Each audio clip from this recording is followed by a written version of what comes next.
ముఖ్యమంత్రి గారికి ఈ రోజు మన పొంగులేటి శ్రీనివాసరెడ్డి ముఖ్యమంత్రి గారు ఇందిరమ్మ ఇండ్లు లాంచింగ్ చేస్తున్నారు. నియోజకవర్గానికి 3,500 ఇండ్లు వస్తాయి.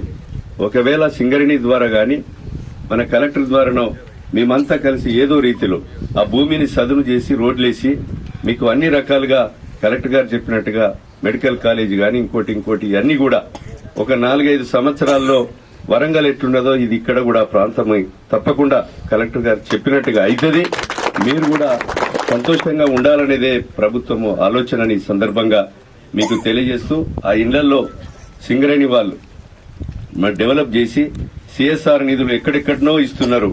ఆ సిఎస్ఆర్ నిధుల ద్వారా ఆ రోడ్లు అభివృద్ది చేసి అక్కడ కాలనీ ఏ రకంగానైతే కట్టిస్తున్నారో మరి కట్టించేసి వాళ్ళను ఒక రకంగా చూడాలనేది మీకు కలెక్టర్ గారికి సింగరేణి అధికారులకు విజ్ఞప్తి చేస్తూ మిగతా ఏదైతే 17 మందో మిగిలిపోయి ఉన్నారో కలెక్టర్ గారు దయచేసి ఎన్నికల ముందైనా ఎన్నికల తర్వాత అయినా కోడొచ్చే ముందైనా చూసి వాళ్లకు కూడా న్యాయం చేయాలి. మీరు కలెక్టర్ గారు చెప్పిన మాట ప్రకారంగా మీ 100 మందికి తప్పకుండా ఇండ్ల కట్టించే కార్యక్రమం ఏదో రకంగా మేము బాధ్యత తీసుకుంటామని మీకు ఈ సందర్భంగా మీకు తెలియజేస్తూ